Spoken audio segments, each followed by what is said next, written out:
صحابہ کرام پر جو اعتراضات کرتے ہیں ان کا مین مقصد کیا ہوتا ہے؟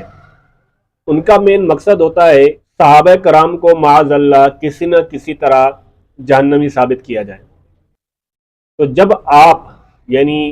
دفاع صحابہ کا کام کرنے والے، میں ان بھائیوں اور ان بہنوں کے لیے یہ ویڈیو بنا رہا ہوں، چاہے وہ اعتراض صحیح سند کے ساتھ ہو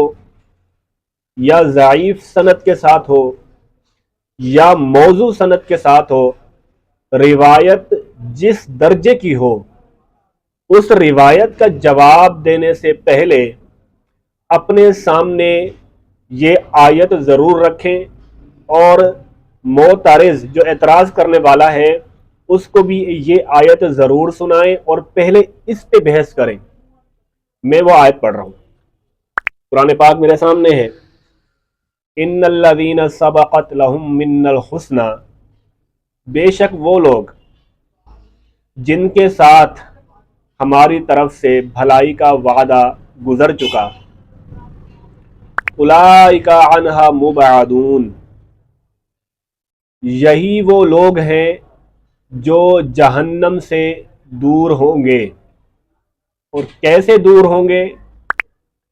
لا یسمعون حسیسہا، وہ جہنم کی بھنک تک نہیں سنیں گے، وہ جہنم کی آواز تک نہیں سنیں گے، وہ جہنم سے ایسے دور ہوں گے۔ یعنی صحابہ کرام کبھی بھی جہنم میں جائیں گے ہی نہیں، اور جو مسلمان ہیں وہ اپنے گناہوں کی سزا بھگتنے کے لیے جہنم میں جا سکتے ہیں۔ اگر اللہ تعالیٰ کی رحمت ہو تو ان کو بھی معاف کیا جا سکتا ہے، لیکن یہ جو صحابہ کرام ہیں ان کے بارے میں قرآن میں نص موجود ہے، صریح نص ہے کہ یہ جہنم میں سرے سے نہیں جائیں گے، جہنم کی آواز تک نہیں سنیں گے۔ تو اب وہ جو صحابہ کرام پہ اعتراضات کر رہے ہیں ان کا مین مقصد ہی یہی ہوتا ہے کہ ہم کسی طرح صحابی کو معاذ اللہ جہنمی ثابت کر دیں۔ اب وہ اعتراض چاہے صحیح سند سے ہو، چاہے وہ اعتراض ضعیف سند سے ہو، چاہے وہ اعتراض موضوع روایت سے ہو، وہ اعتراض ردی کی ٹوکری میں چلا جاتا ہے جب یہ آیت ان کے سامنے رکھی جائے، کیونکہ وہ اعتراض پھر کسی کام کا نہیں رہتا۔ جب یہ آیت سامنے ہو کہ وہ صحابہ تو قطعی جنتی ہیں، شروع سے ہی وہ جنت میں جائیں گے، وہ تو جہنم میں جائیں گے ہی نہیں، پھر وہ جو غزوہ احد کو لے کر اعتراضات کیے جاتے ہیں وہ بھی ردی کی ٹوکری میں چلے جائیں گے، پھر وہ جو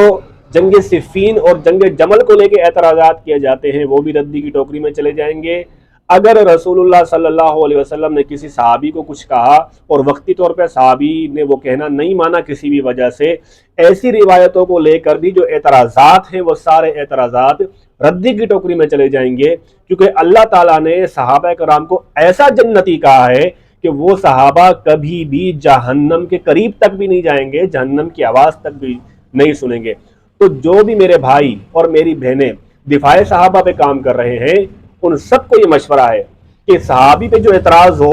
اس روایت کا جواب دینے سے پہلے یہ آیت ضرور پڑھا کریں، چاہے آپ ویڈیو بنا رہے ہیں، چاہے آپ کہیں پہ بیان کر رہے ہیں،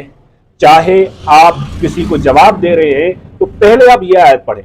کہ جو اعتراض کرنے والا ہے اس کا مقصد کیا ہے۔ وہ رسول اللہ کا نافرمان ثابت کرنا چاہتا ہے صحابہ کو، کبھی وہ اللہ کا نافرمان ثابت کرنا چاہتا ہے، وہ کچھ بھی ثابت کرنا چاہتا ہے، لیکن وہ اس کا مقصد یہی ہوتا ہے کہ معاذ اللہ صحابہ جنتی نہیں ہیں، لیکن یہ آیت بتاتی ہے صحابہ ایسے جنتی ہیں کہ کبھی بھی جہنم کے پاس تک نہیں جائیں گے، جہنم کی آواز تک نہیں سنیں گے، وہ صحابہ شروع سے ہی جنت میں جائیں گے۔ اللہ تبارک و تعالیٰ دفاع صحابہ کا کام کرنے والوں کو مزید ہمت عطا فرمائے، مزید طاقت عطا فرمائے۔ اللہ تبارک و تعالیٰ ہمیں صحابہ کرام کے دشمنوں سے محفوظ فرمائے اور ہماری آنے والی نسل کو بھی ان دشمنوں سے محفوظ فرمائے۔